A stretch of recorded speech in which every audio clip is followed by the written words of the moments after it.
Good evening, good morning, good night. How you doing? Adios. Whenever you're watching this video, I don't know what time of day people may be watching it, but we're doing a filming project for the YMI and Leaf Global Arts, and it's called Reimagine 2020. And Reimagine 2020 is their effort to do something because they were not able to have Gombe, they was not able to have Leaf Global Arts open on like February the 14th to 15th, and the next month, March the 15th, somewhere in there, it was like, okay, close it down and because of the pandemic and everything. And so this is an effort from both organizations to help to still carry on the mission of the organizations to tell the story. And I'm here because I'm a storyteller, and so it's like, how do we tell the story? Our guest this afternoon or morning or whatever time it may be is Kathey Avery. And I've known Kathey since I've been to Asheville, I think, and seen her around. But we're going to ask Kathey to tell us something about it. Tell us who you are. Tell us something about yourself. Introduce yourself to the general public and to the Kathey. Hi everybody, my name is Kathey Avery, and I was actually born here in Western North Carolina in a little community called Bat Cave. And people always go, Bat Cave? You know, and I said, yeah, really, it's Bat Cave, B-A-T-C-A-V-E. I was actually born there in a little hospital called Valley Clinic and Hospital. It was an 8-bed hospital sitting on the top of a hill right in Bat Cave. And I was actually born there in 1953, which is an amazing story in itself. Okay. How do you get to Asheville? How do you get to Asheville from Bat Cave? Well, first you grow up in Bat Cave, and then I went to 9th Avenue High School, which was an all-black school in Hendersonville, North Carolina. And then I graduated when we integrated in the 65 to Edneyville. So I actually went to high school in Edneyville. And then in my 20s, early 20s, I moved to Asheville. I started working at Mission Hospital as a CNA in '72. And so I've been here working as a nurse. I became a nurse in 1983. So I've pretty much lived in Asheville for a while, and now I live in Fairview, but I'm still a Western North Carolina mountain girl, so I've never left. So pretty much been in Western North Carolina in one of the 19 counties that make up Western North Carolina. So you pretty much have spent most of your life, if not all of your life, here in Western. Well, as you know, the general theme for these interviews are basically around being black in Asheville or Western North Carolina. Right. Being black in Western North Carolina or Asheville. Well, that's interesting because my work for all these years has been in Asheville. I'm a nurse. I started out in the hospital, and then I started working at a nonprofit called ABIPA, the Asheville Buncombe Institute of Parity Achievement, around equity, inclusiveness for underserved and African Americans. And that work has got me out in the community of Asheville and seeing what all the problems are and trying to figure out how to address them with equity. And that has been a real challenge because what I've noted since the 70s up until now is what has happened in Asheville. And there's so much to be undone, especially around gentrification. And I think that's one of the biggest things that I've learned is people that lived in Asheville, I do classes around gentrification, and it's interesting because the people in their 50s and 60s that lived through it in the 60s and 70s when gentrification happened and all the land was taken, especially in this area right here and down on Valley Street. And people were kind of either you had the opportunity to have enough money to buy you another home and move somewhere, or they put you in public housing. And so for me, when I looked at that issue, I was like, how did that happen? How did that happen? And when I started interviewing and talking to people, what I found out is that people lived siloed. You know, you had East End, Burton Street, Stumptown. When I started hearing all these little communities of African Americans, which I thought was fascinating because it's easy to say African Americans in Asheville, but then when you look a little closer in the community, you find out that they were separated their own selves. And even talking now to African Americans that were born in Asheville, they asked someone else that they knew, and they go, well, where did you grow up? And they said, well, I was on East End. We said, we didn't talk to anybody over there. Ooh. So you can kind of see how gentrification can happen if you're not talking to each other in your small community with less power. You didn't go there. Yes, you did. I did go there. You did go there. That is a problem. So now when I'm doing my work, I literally build into my classes this whole story and try to get people to see that if you don't find ways as a community to come together for something, especially when you're trying to change the power structure or understand the power structure, it can happen to you again. What's that got to do with Kathey Avery? Well, I'm a nurse. Okay. And I address the social determinants of health. And what that means is that as a nurse, I don't only look at your health as your physical health, I also look at your health as your mental health. I also look at housing, I also look at economics, I also look at everything. And for me, as Kathey Avery, I am a person that has discovered their purpose. I'm the person that in my 20s, I decided, what is it that I want to do that will make me happy and fulfilled? So I already knew it was being a nurse, but what kind of nurse? And so for me, it's community nursing. And I'm like, somebody says, well, what's that? Well, for me, a community nurse, I'm still defining.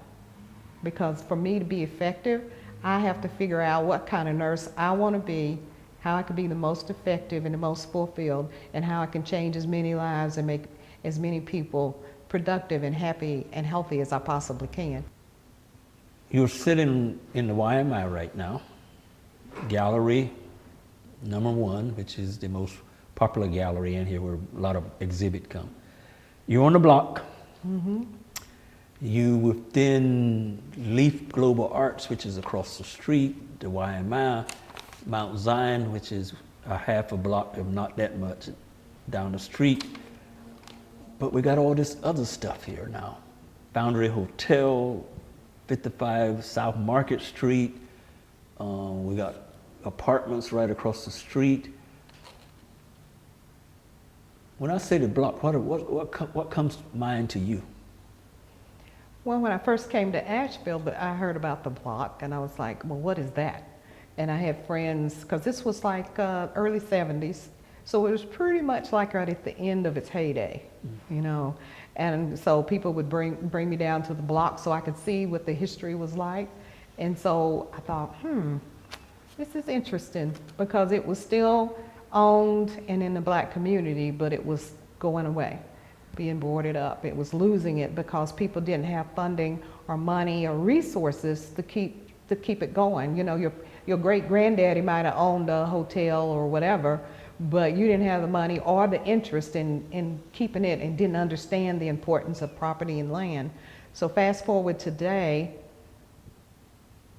this building, thank God, is still in the hands of African Americans, and so that gives you an opportunity for it to be even more, or to get back to the culture and the idea of what this place was built for. And then across the street, you have the Eagle Marketplace that has been worked very hard to redo and remodel and build to what it is now.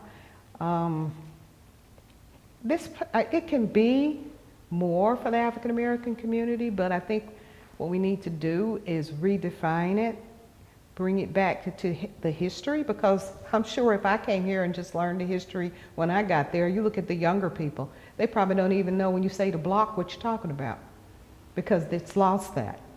The stories are there, so thank you for trying to tell these stories and get it out there so people know what this used to be and what it could be. And hopefully we get people, African Americans, that want to stay here and want to do something with this area and can build it back up, can get property here and do things with this area, while it's still in our hands, a possibility of becoming more in our hands. So that's what I think about it when I look at the future. But at present, I'm just glad that we still have something here we can call our own. Okay. Going back to the central theme of these interviews is being black in Asheville, Buncombe County, Western North Carolina. You just roll your eyes. I know. Why? Because it's difficult. It's difficult. I'm 67 years old, and I have been asked, well, why don't you go someplace else? And I'm thinking, why should I? Even with the racism and the fact that we are such a small number as far as African Americans, if you have no numbers, you have no power. If you have no wealth, you have no power. But when I think about going somewhere else, I'm thinking, I'm a mountain girl. I love these mountains. So I used to say when I worked in the hospital, I'll do my stand where I am because I don't want to leave. I want to stay here. But and when you say, I'm not going to leave. Well, it's too late to be acting like I want to leave now. What's the point? That being said, it's a lot of work, and I get really tired because I'm always trying to tell people what it's like to be black in Asheville or black in Western North Carolina. And you meet up with racism all the time, and people don't like that term. And if you say racism, people get uncomfortable, especially dominant culture. But a lot of times they don't understand what it actually means and what the way the Western North Carolina was built in the first place, and the history of racism and Jim Crow, because I lived through that too. And even now, Jim Crow is not like blatant, the colored bathrooms or the water fountain, but it's undercurrent. And a lot of Western North Carolina is rural. There's a lot of people live in the counties, and I could probably tell you, coming from Batcave and living in Western North Carolina all my life, that there's probably white people who never met black people, except on the media or TV. That's the only thing they know about us. So for me, being black in Asheville means, or in Western North Carolina means that we have to do a better job of getting to know each other. Seriously, because if we don't, we are never going to dismantle all the ugliness. And I heard someone talking about the rallies and the protests and all of that. But basically, when all the rallies and protests is over, if we don't find ways to have rural and urban and black and white and people of color and everybody come together just to get to know each other, that's the biggest problem that we have here. It has been segregated either through Jim Crow or just rural and urban our whole history. And we have never thought it might be important to figure out ways to bring everybody together so we can all get to know each other. Mission, MAHEC, the county public healthcare system, human services, the hospitals. What do you see? Well, let's start with the hospital. I worked there for over 30 years. And the racism there was very difficult for me as a nurse. Because number one, there was a ceiling. It looks like we talk about Hillary Clinton and the ceiling, and she got to the ceiling and it was all over and done with. And it's the same way at Mission for nurses. You get to a ceiling, you're a nurse, you try to get higher than that, and that's it. Plus, at the time I was there were like 1,500 nurses, and there were probably like 29 African American nurses. And I bet if we went over there right now and did a count, it would not change. They would probably look the same. So then when you talk about MAHEC, it's the same thing. So in the healthcare, what kind of treatment do you get when you go into the hospital? Are you offered the same level of care like that they would offer everybody equally? Well, we know that that's not true. And why is that? And a lot of it still goes back to the fact that people are just not aware of the differences. And if you don't get out there and educate people of the inequities, then it goes on and on and on, and people are not aware. And the people that need to be aware are the people with the power. Okay. So if you're a little peon and you can't speak up, or you can't speak loud enough or fast enough or long enough, then you have to get the people that are in power to understand the differences, and they need to do the heavy lifting. We should not have to do it as a people. We should not have to be all the one that's teaching everybody everything. They need to become more aware, and they need to do the heavy lifting, because Western North Carolina was made this way, not by us, but by them. And the only way it's going to change is for them to think it's as important as we do. After all these years, you still sound like you still see the same thing you saw from day one. Yes. And that ain't right. The only thing that I see different is the fact that we speak in a whole new language. Oh. You know, anti-racism, reparations, the language has changed. And it's like somebody went to bed and all of a sudden they woke up and was aware. And it's not like we weren't out teaching this stuff or talking or being in these community meetings and trying to represent and trying to talk to people. But with COVID-19, it seems like people being shut in and bored or whatever. I don't know what happened. But we've been saying the same thing for years, but all of a sudden people woke up one morning and it's kind of like the light bulb came on. So for me, it's like strike while the iron is hot. I don't know what woke people up, but I'm pretty sure they're not going to stay awake forever. And so we probably need to go ahead and start doing as much as we can of getting them to make the changes, to do the heavy lifting, to change, to get more equitable in the community, every community right now, while people are bored, awake. I don't know. I don't know what it was, but I know it won't last. So for me, it's kind of like, how much can we do? How much can we move the needle for the changes we've been talking about for what, 600 years? How far down the road can we get before the door goes shut again? The building that we're in right now, the YMI, if I know some about it, history, and I often tell the story about the YMI, I says it was a building that you could go from birth to death in this building. There were a doctor's office in here, there was a drugstore, and I think someone told me there's an undertaker's office down below the steps. And so this was part of the community that you could come to the doctor, come to the funeral home, birth to death. Pharmacy. Right. Did you know Dr. Charles Blair?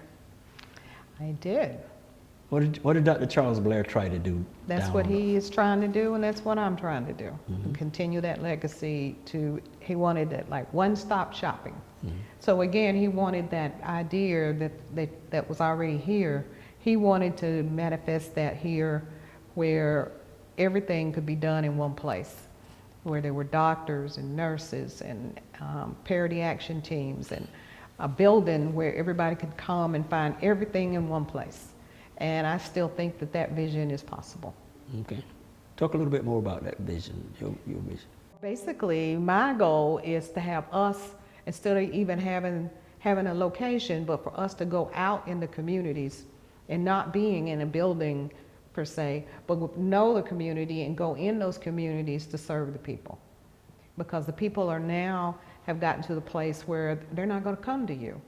We're past where people feel comfortable and trusting to come to you, but I'm perfectly willing to go out and knock on doors, which is what I do in public housing especially. I'll knock on the door. I have a little red chair. If you don't let me in, I'll sit out in my little red chair and talk to people and find out what their healthcare needs are. And the nonprofit that I've just formed, we have some money to actually do what I call real work in real time. So say you need something, instead of me having to go talk to 50 million people and find 50 million people for one thing, I'm able to say, what is it that you need, and give it to them right then. So I'm pretty proud of that, and I think Dr. Blair would be absolutely proud of the fact that we have come to a place where we are able to do something like that, because I know that was a goal for him as well. I'm going to throw out 4 words, and you can respond to all of them, or you can respond to the one that gets you or jumps out at you. Pandemic, protest, reparations, and hurricanes. Which one rises, just bubbles up in you, or that you want to talk about? Well, there's actually 2. Reparations and pandemic. I just did an article on pandemics because it is just boggles my mind that we've had a pandemic starting in January, and there's a protocol for everything. There's a protocol for chemical warfare, fires, tornadoes, earthquakes. There is a national protocol for everything that they think might come up that the citizens of the United States might be affected by. There was a pandemic protocol, been around for years, should have been rolled out the first day when they heard it was coming. Watch out now. And it did not happen. So now we have over 200,000 deaths, and getting ready to have a whole lot more, because we still ain't rolled out anything. If they'd follow the protocol, the schools, there's a protocol for the schools, there was a protocol for everything. There should have been a national defense protection thing rolled out where we were making PPE, where the hospitals were taken into account, the ventilators, they should have been making them. All of that should have happened all at one time. We should have all been sheltering in place at the same time. So just imagine if you took the same 2 weeks and you made a national for everybody to be shut in at the same time for those 2 weeks. If you'd have had the virus, we'd have been over it. And if you didn't have the virus, you wouldn't catch it. You stepping on my liberties. Oh, well, whatever. Right. Sometimes you step on the liberties like safety. You remember when people didn't wear safety belts in the car? And everybody was carrying on about their liberties, and then finally it became a national law and everybody's wearing a seat belt. I'm sure that there's 0.5% of the population that still won't wear a seat belt, you know, but for the most majority of people, everybody's wearing a seat belt. And for the next generation, they don't know anything else. That's how that goes. So sometimes people have to give up liberty. You're giving up liberty for maybe 3 weeks. Come on, people, to save lives.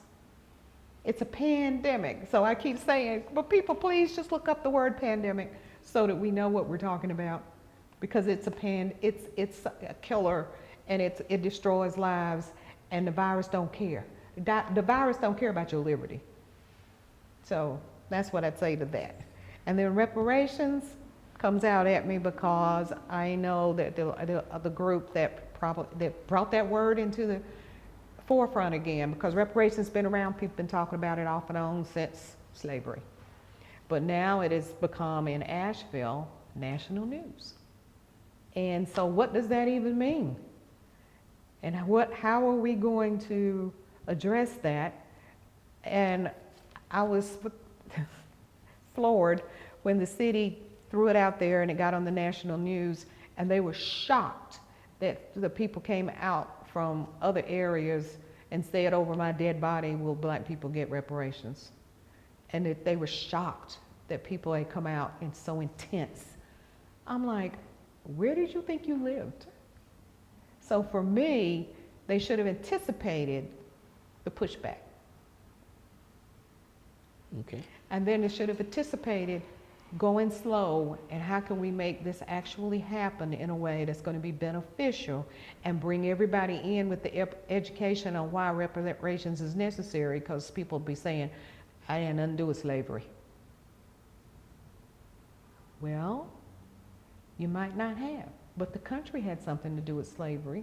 The country had something to do with Jim Crow. And when Jim Crow came out, where was all the good people that protested and not let it happen? But it happened, and it happened for years. And everybody benefited from the fact that our rights were taken away from us. We couldn't vote. It was the 60s before we could vote. So for people that act like it just all happened back in slavery, for me, shows how poor our education system is. Because we wouldn't be doing this struggle and trying to teach people if it was built into the fabric of our education system and not trying to glorify and make America look better than what it was. Because of black people, we already know that America was not perfect. And that's all I'm going to say about that right now. I want you to go deep now. I want you to bring someone from your past to this room. Whether it's your mother, your grandmother, or your children, or your grandchildren, I want you to bring them in here. And what would you tell them? It could either be from the past, what you're thinking about the past, present, or future. Your choice. I would bring my grandmother, Susie Hamilton Avery. But because of her and my great-grandmother, we were able to have over 700 acres of land in Batcave. And my grandmother sold the timber off the land for years. And then my dad, in his older age, sold the top of the mountain, and we still own about 5 acres down in the valley. But I would thank her wisdom and understanding to hold on to that land would give us an opportunity. Okay. I'd say thank you so much.